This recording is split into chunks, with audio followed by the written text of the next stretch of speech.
What's up, people? I'm Jonathan Wiseman. This is another episode of The Grit. Today with me, are you a rocket scientist? I saw something about NASA. I did work at NASA. I have a NASA scientist in here. Close enough to a rocket scientist if he wasn't.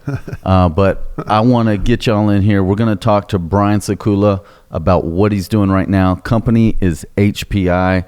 We're going to learn more about HPI in just a second. Want to thank y'all for tuning in. And but more importantly, I want to thank you for coming on the show. Well, thanks for having me. I'm excited to be here and ready to go. Yeah, absolutely. So I want to learn more about what HPI is, Okay. what it stands for. Tell me exactly what it is. And then I want to go back to the beginning and learn how you got into it and why you're doing what you do now as an entrepreneur. All right. Well, sounds good. HPI stands for Health Performance Institute. Okay. And what I basically do is I kind of work two things. I consult with employers and their employees that are have chronic diseases, but mainly focus on those that are pre-diabetic or type 2 diabetic. Okay. And if they're pre-diabetic, I help to keep them from or prevent them from being diagnosed with type 2 diabetes. If they're type 2 diabetic, then I work to help them get off of as many of their medications, if not all of them, as possible. Interesting. And so that's one way. And then the other way, the other avenue is just through individuals that come as a referral, or find my website or find me somehow. Okay. So you do it one-on-one as well. Yeah. Gotcha. Yeah. Well, let's take a step back. Now we know what you do. How did we get into this? Where did you start it? Well, I've been doing this for close to 20 years now. Wow. And I started doing it mainly because if you look at treatment from a healthcare perspective for those with chronic disease, whether it's depression or high blood pressure or high cholesterol or even type 2 diabetes, from a healthcare perspective, we do a terrible job of helping people get better with those conditions. Mm-hmm. And all you really need to know to validate that is if someone gets diagnosed with a chronic condition, they start taking medication and then they take it basically for the rest of their life.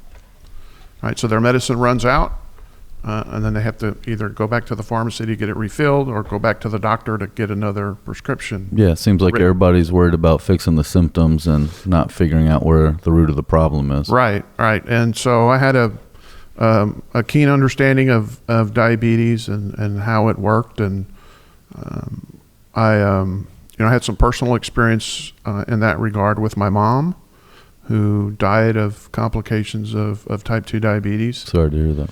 And it's a really nasty condition that we, as a healthcare system, could do much better at helping people. Well, and would you say that that's fully controllable for people that have type 2 or that are close to it? In almost 100% of the cases, it's a lifestyle condition. Yeah.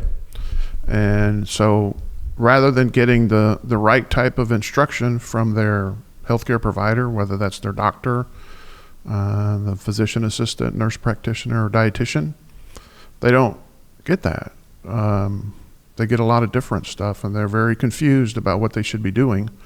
And the only thing they fall back on doing is taking their medication, which addresses, like you said earlier, a symptom of the problem and not the cause of the problem. Absolutely. Yeah. Where'd you go to school at? Did you take medical classes? I have a PhD in physiology from the University of Houston. Okay. Yeah. Are you from Houston? Nope, I'm from South Texas. Okay. Whereabouts? A small town called Floresville is where I went to high school, and Okay. it's about an hour south of San Antonio. Okay. And when was it that you made your way to Houston? Was it? It was either 93 or 94. The year the Rockets won their first championship. I don't know if that was 93 or 94. I don't remember either. My son would know. Were you partying on Richmond Avenue when that happened? No, I was living up at 45 in 1960 at the time, and I just got to town maybe a month or so, like January of that year. Gotcha. And I was watching the Rockets game, the playoff game, I think, and the O.J. Simpson chase broke in on the game. Oh, yeah. So whenever that was, I had been in town maybe 3 months. Gotcha. I'll never forget Houston, the whole city just shut down as one big party on every street. It was absolutely crazy. And they won 3 years in a row. Yeah, it was, thankfully I was nowhere near the Galleria area. Yeah, I was in the thick of it. You were, yeah, I can assure you. I was up on 45 in 1960, and that was close enough for me. Yeah, I gotcha. So you decided to go to college here and get the PhD? Yeah, I got my bachelor's from a small private school. At the time, it was called TLC, or Texas Lutheran College. Okay. It's now called TLU. Then I got my master's degree from, it used to be Southwest Texas State. It's now Texas State. And then I ended up finishing my doctoral degree at U of H. Gotcha. And from there, that's when I worked at NASA for about 6 years. What'd you do at NASA? Well, I wasn't a rocket scientist. It sounded good for the show. Yeah. I worked in the astronaut health division or department. Okay. So that's a big area. I can imagine. Research. So were you kind of monitoring and researching the behaviors and health of the astronauts, or? Yeah, so there was a few different things going on in our area.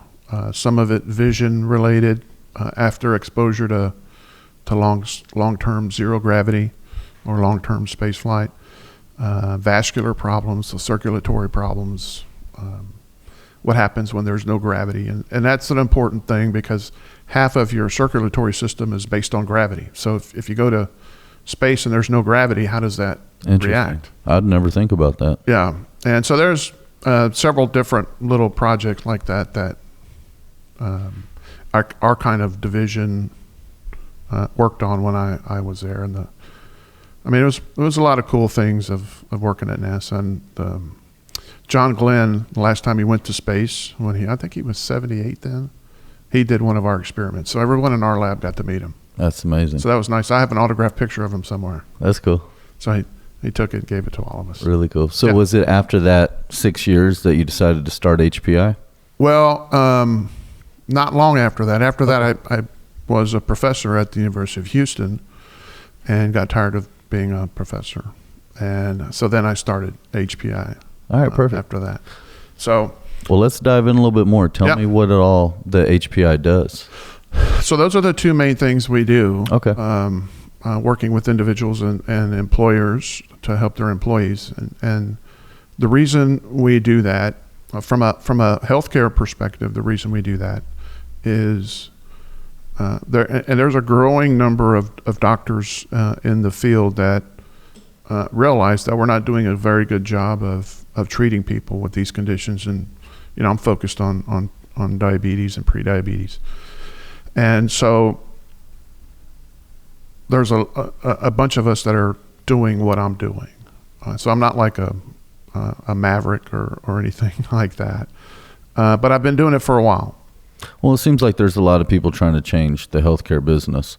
Yeah. As far as how to take care of people and go after the root of the problem and not just there's medication. There's a significant number of doctors that are forming different types of practices, concierge medicine, other like on-site clinics where a doctor's not technically on-site, but he's helping a group of employers within a two or three block radius, those kinds of things. And cash pay doctors that are starting to pop up, and really that's in response to the regulations that are really choking doctors. Where do you see the industry as a whole right now? Where do you see it going? The healthcare industry? Yeah. Well, I see it as a total mess, number one. And it's unsustainable. The average increase in costs far outpaces inflation. It's the number one reason for bankruptcy in people that are retired. Healthcare costs. Yeah. I know my father's retiring, or he just recently did, and that was his number one thing that he was talking about, is how much his medical bills are, how far away he is from the hospitals, like Right. all of these medical related issues is Yeah. what he based his retirement on, where he was going to live, even what state he was going to be in, Right. the climate, the altitude. All of these things were all 100% related to his health, and that was his first reason for choosing some of these things. Yeah, it's crazy. It's just ridiculous. And, people are on a plan sponsored by their employer, and, it may cost them $700 or $800 a month out of their paycheck. But then when you add up all the co-pays and the deductibles and everything else, they're coming out of pocket $15,000 to $20,000 just to get any kind of treatment or care. It's expensive. I've got four kids between myself, my wife, and my 4 kids. Yeah. I mean, that shit adds up quick. Yeah. Yeah. And it's, but back to what I do, the thing that really annoys me is that as expensive as healthcare is, few people realize that diabetes is the most expensive condition to have and to treat. If someone has it for a significant number of years, those costs pile up, and it's more expensive than any number of cancer diagnoses that everyone knows that cancer is expensive, and you hear about it all the time. Sure. But very few people hear about how expensive diabetes is. Or are talking about it. And every employer, if they were to look at their books and more closely examine their healthcare spend, diabetes would be, type 2 diabetes specifically, would be one of the 2 or 3 most expensive things in their whole healthcare plan. I'm familiar with it on a Right. surface level, but for myself as well as others that want to know more details, what is diabetes and what's the difference between the different types? Is there enough time to get a brief description of that? Yeah, and I can cover it from a level where I think people can walk away with an understanding. Yeah, that'd be amazing. So there's basically 2 types. There's a couple of others. Type 1.5 is out there too, but there's really 2 types that encompass 99.9% of all cases. There's type 1 and type 2, a very simple delineation between the 2 types of diabetes. Type 1 used to be called what we refer to as juvenile onset diabetes, because people with type 1 diabetes were typically diagnosed as kids. Type 2 used to be called adult onset diabetes, because you didn't get diagnosed with that type till you were an adult. Now people are getting diagnosed with type 2 at any number of ages that you wouldn't consider an adult. So now we call it type 2. For both of those, there's a problem with the metabolism of blood sugar or glucose. In type 1, before I get into those, we have the main hormone in our body that helps regulate blood sugar is insulin.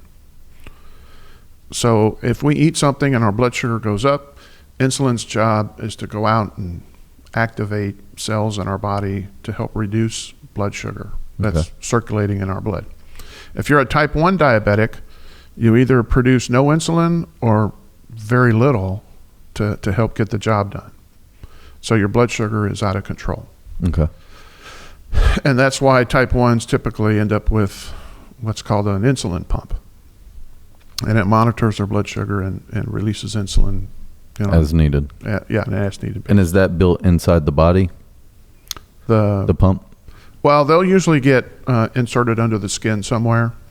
Could be on the arm, leg, or hips or stomach. Okay. Could be anywhere. Now in type 2s, type 2 diabetes is called insulin resistance.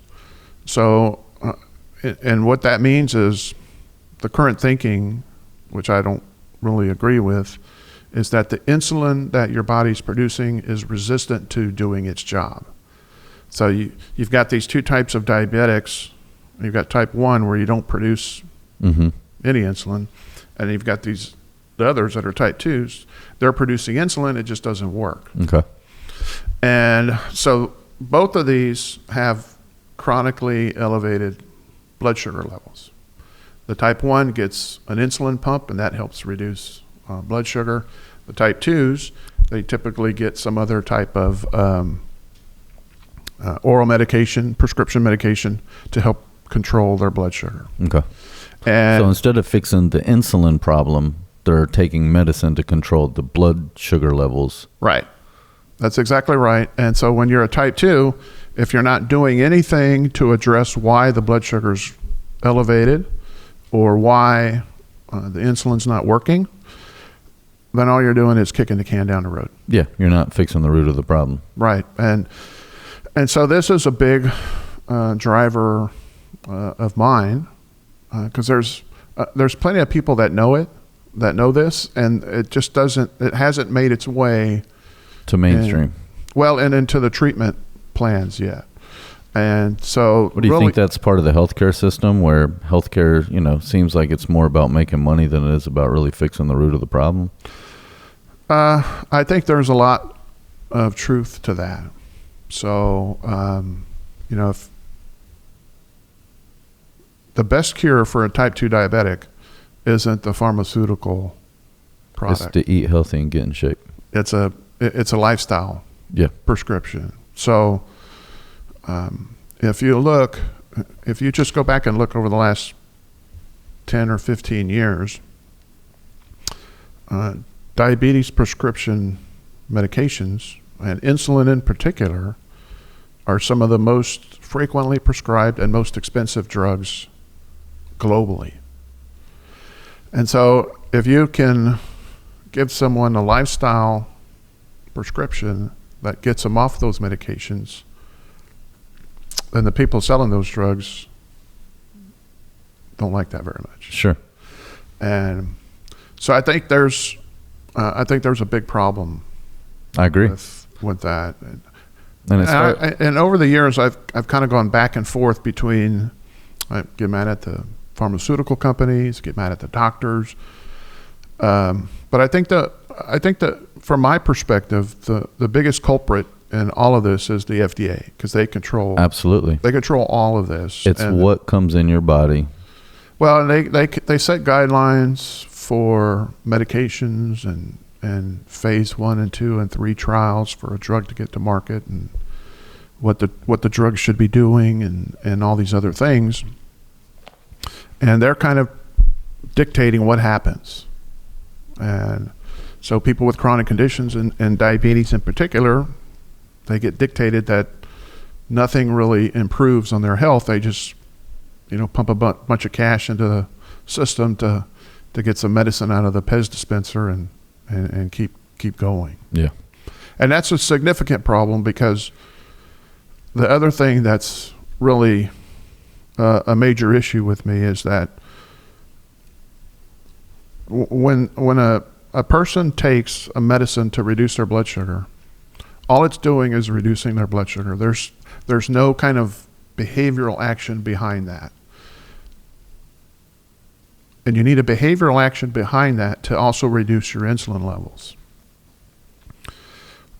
Chronically elevated insulin levels are bad for the body. So if you know any type 2 diabetic, and So you're taking medicine to drop the blood sugar, but you're not taking anything to drop the insulin levels. and so it Then stays it's that. going to be off balance. Right. And that's bad for every tissue in your body, gotcha. for it to be chronically elevated. And so if it's likely that you probably know someone that's type 2 diabetic, even though you don't know who has it, because Sure. it's basically 50% of adults in the United States. And do you see that, with obesity or overweight, typically just Yeah, because if you look, insulin resistance, and I said earlier, I don't really like that term, but insulin resistance starts in most people before they're overweight, before they're diabetic, before they have high blood pressure, before a lot of these other chronic conditions. And so it starts, that's kind of the thing that, kind of the first domino to fall, to allow everything else to fall into place, to be diagnosed with type 2 diabetes, cancer, some form of heart disease, in 5 to 10 years. What are down the road. symptoms of being diabetic? Well, for type 2 diabetes, sometimes people don't even know until they almost go into what's called a diabetic coma. Their blood sugar gets so high and they end up in the, they pass out and they end up in the emergency room and your blood sugar was 560. And so you're a diabetic. And some people, that doesn't happen. They'll just rapidly and unwillingly lose a lot of weight. And the reason they're doing that is because the blood sugar, when your blood sugar goes up and you're diabetic and your body doesn't have anything, your body wants to reduce this blood sugar, and it wants to either store it as glycogen, which is a storage form of carbohydrate, or convert it to fat, stored in the fat tissue. Well, if it doesn't have any place to put it, then it dumps it into your kidneys and you start peeing it out everywhere. And so when you've got a lot of blood sugar, or your blood sugar is really high and you've got to do this a lot, then people that are type 2 diabetic tend to be really thirsty all the time because they're urinating all the time. Sure. Hunger all the time, being unable to be satisfied from a meal that you've eaten, an inability to be satiated. So if somebody thinks they have some of these symptoms, they want to get checked out, what's the easiest, quickest, most cost-effective way to see if you're diabetic too? Well, I think if they want to just find out on their own, they could go to, depending on where they live, there's all these little clinics or these little health store kind of things inside the grocery stores. Yep. And they can just get a simple blood sugar test. Okay. And see what it is. And if it's over 175, the numbers are 126 and above. Uh-huh. But if they go and anything can really influence that, food or stress or anything like that. But if it's over, say, 150 or 175, then they probably should think about getting a follow-up test from a doctor and seeing if they need to be diagnosed. And then follow some kind of lifestyle plan where they don't need to take medicine forever. Tell me what it is that HPI does when it comes into businesses or with individuals. How does your company help combat this, or how do you help people, businesses and companies? And are you an alternative to healthcare, or are you something that healthcare has to be there, so you're just something in addition to try to help resolve the problem? That's a really good question.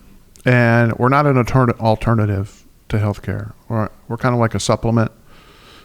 For employers, we would say we're a supplement to any of the offerings that they have for their employees in terms of wellness options or health improvement type of options. So trying to get corporate businesses to bring you on as a additional option or something else in their portfolio to offer their staff. Right. Gotcha. Yeah. Yeah. And I love that. Yeah. And basically I started this program when I was at NASA, and I have a whole kind of behavioral curriculum that I've written that goes over how and why the body gets hungry, the different kinds of exercises that you should be doing, proteins, fats, carbohydrates, sleep, stress, all of those topics that should be covered, that give people specific steps on whatever that topic is, on what they should be doing so they can get better. You give them a curriculum to follow. Yeah. And for companies that are watching this and big corporate that's out there, how do they acquire you? What is the process? When you come into those establishments, is it a 3-month process? Is it annual? Is it residual? What does that look like? Everything is custom. Okay. So whatever they want and whatever they need and kind of whatever best fits their logistical needs. But in terms of the curriculum, kind of a most popular model is for me to typically come out for half a day for a month and coach or do a presentation for those that are enrolled in the program. And when they're enrolled, they get on our website, they get a username and password, there's videos, there's all kinds of stuff there that keeps them going. But me going out on site is kind of a supplement to that, to get a person in front of their face so that they can ask maybe questions that they didn't want to email in, or they didn't want to post in our private Facebook group, or whatever the case may be. And I want to make sure I heard you right. You said you go out half a day once per month, or well, that's kind of the typical one. And, okay. And we could do if it's a really big company and we want to do a full day, we can. Okay. We can do that. It sounded to me, when I originally heard it, I consumed it as you come out half a day every single day for a month. Oh, no. But you come out, basically, you come out for the day once a month, yeah, and talk to the team, the staff, and educate them. Yeah. And whoever's in the program, they all have questions. They're all confused, or they want to make sure they're doing something correctly or whatever. That's great. I mean, to me, it sounds like an alternative option to get healthy. Yeah, and not supplemental necessarily, but it could be alternative in many ways. Yeah, in fact, I just got an email last week. What's today? Friday? So maybe it was Monday. I get them all the time, but a lady was very skeptical of our ability for this program to help. And when she started there's another metric that doctors use to kind of track people. It's called A1C. And when she started, her A1C was 8.8 or 8.9.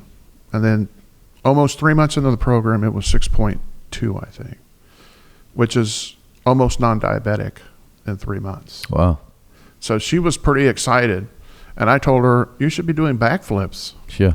And then she was like, well, okay, maybe I'm more excited about this. And then her endocrinologist said, is this really a real number? And so she got validation externally from me and then her endocrinologist.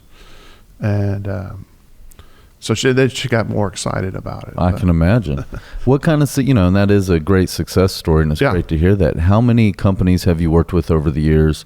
How many people have you helped heal and get from being diabetic to non-existent? To be non-existent, it's really hard for them to erase that. Let me rephrase the question. No, but if they get off of their to get off of their medications, it's fairly easy. The medication that I'm most successful with is insulin. It's 100% success rate. Okay. For a type 2 diabetic. And that's really the most important one because that's the most expensive one. Yeah. And forgive my ignorance for asking the questions. It's okay. But I want to, kind of see what you've done in the past, what companies, how many people, and just general terms. Yeah. Because I want to see, it's been over 20 companies in the last 20 years, or almost 20 years. It's been averaging 1,000 to 1,200 per year. And those are amazing numbers of people that are getting help. Yeah. But it's just a drop in the bucket, sure, compared to what's needed. So, not all of those are type 2 or pre-diabetic. Because the focus is on anyone that is high blood pressure, high cholesterol, or anybody that wants to do it. The most of them just happen to be type 2 diabetic, and that's kind of the focus I have.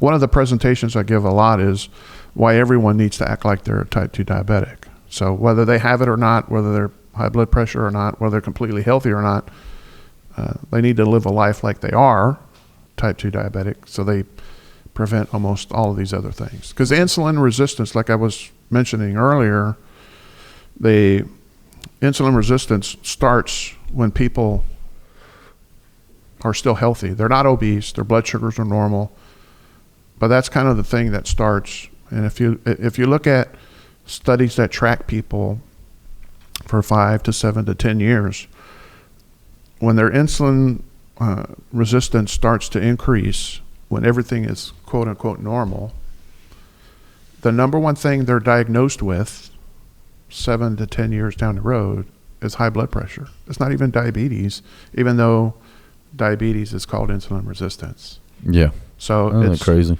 Yeah, it really has its fingers in a lot of different conditions. Can you point your finger to things specifically that are causing this to happen? That's a big question. I'd say diet, obviously, but diet is the most important thing that needs to be addressed. And is that what mostly corrects this problem? Yeah. And I think that corrects most problems in the healthcare with I ailments and illnesses is what what Right. God gave you to put into your, whether you're religious or not, what grows out of the earth, you put in your body, Yeah. you're going to be a lot better than all of this other bullshit that they have on the shelves. Right. Diet is the most important thing. I mean, you can't get around that. Yeah. And I think there's too big of a focus on counting calories and not enough of a focus on the quality of food that people eat. Yeah, the quality of the calories that you're bringing in. Right. And Right, because you can eat a 1 pound T-bone that's 600 calories and loaded in vitamins and minerals and healthy fats. Or you could eat 3 pieces of pizza that has 600 calories. That people that are proponents of counting calories would say they're identical. yeah, I would say they're nothing alike, even though the calories are the same. And we have this huge and massive focus that it's all about the calories, and it's not. It just, the quality and the types of food that people eat are more important absolutely. than counting the calories. And if you eat the right way, you this is one of the things that I talk about in the hunger modules. You get less hungry, so you can eat less food, and you don't have to be fighting willpower all day, every day. Yeah. No, I mean, calories are one thing. And counting calories is good if you're trying to stay within your 2,000 roughly a day calorie thing intake.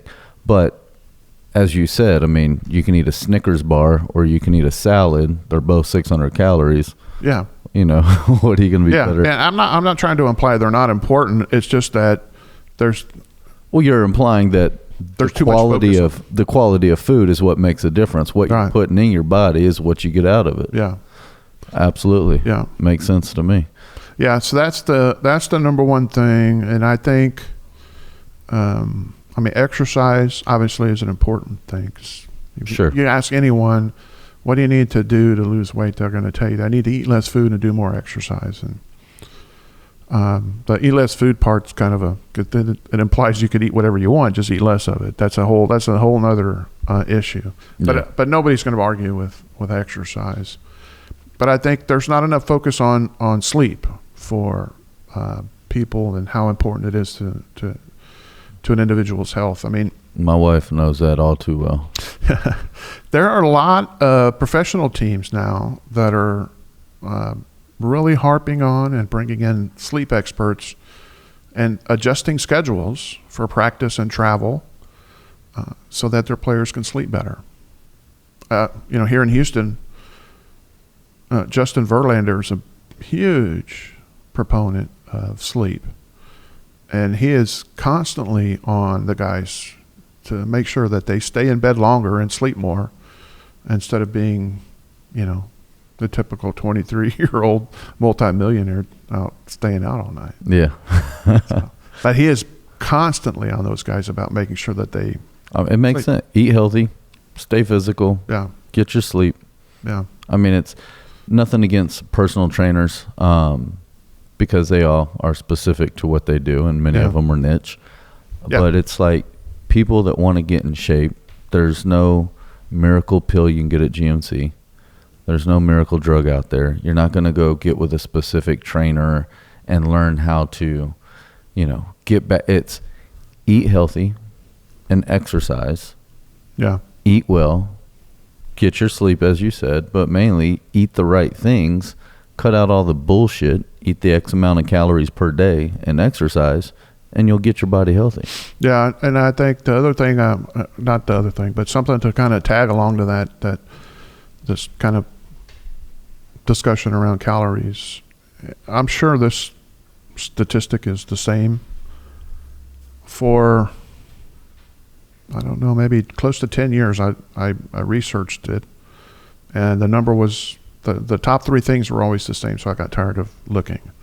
But the top 3 ingredients sold in the average grocery store throughout the United States were soybean oil, wheat flour, and high fructose corn syrup. And if you think about food products And those three things, they're in almost every product that you buy in a box or a plastic bag. I mean, everything, whether it's ranch dressing, a cake in a box, loaf of bread, bag of chips, those three ingredients in some combination are in just about everything we buy. And those three things are really bad for our health because of, in terms of soybean oil and what it does to our bodies at the cellular level, in terms of inflammation and those kinds of things. It's really something people should be very aware of how much of that they're consuming and reduce it. I get it. And the wheat flour, not so much from my perspective. A lot of people are anti-gluten and all these other things. Yeah. I'm more of, I have this term called metabolic sugar. So even though something doesn't taste sweet, it's going to disrupt your blood sugar. And wheat flour does that tremendously. So I'm more anti the wheat flour because of what it does to your blood sugar than a lot of people who are anti wheat flour because of gluten. Gotcha. Makes sense. And then, of course, sugar is sugar. And I'm assuming this is all part of what you're training everybody on with HPI when you go into the businesses or one-on-one. Yeah. So where can people find you if they want to bring you on into their business model? Have you come on in? Well, there's really two ways they can reach me. One is through my website, briansekula.com. Okay. And the other is they can talk to their broker, whoever designs their health benefits plan, because I have good relationships with many brokers in the Houston area. Gotcha. Amazing. Well, Brian, I really appreciate you coming on the show, sharing your story, and telling us a lot more about how to get healthy and diabetes too. Yeah. And I know I need to get my ass in shape, start being a little bit more healthy. Well, you certainly don't want to get diabetes, because then you get what I call you get stuck on the healthcare treadmill. You get on here and you get closer and closer. Then you get diagnosed with taking medicine, and then you get in this hole that you can't get out of. Yeah. Just renewing, keep taking, and then 15 years down the road, you go, damn, my foot hurts, or I've got problems with my vision, or you end up on dialysis, or. So you said you're kicking the can down the street. Yeah. Well, thank you for sharing for us how to be preventative. Appreciate y'all tuning in. This is Brian Sekula. We'll put his information below so you can reach out to him if you own a business, you're in corporate, or even personal. You're looking for somebody to come in and consult and help a little bit. This is going to be your person. I'm Jonathan Wiseman. This is another episode of The Grit. Appreciate y'all tuning in. Be sure y'all subscribe, hit that notification bell, and we'll see you on the next one. Take care, guys.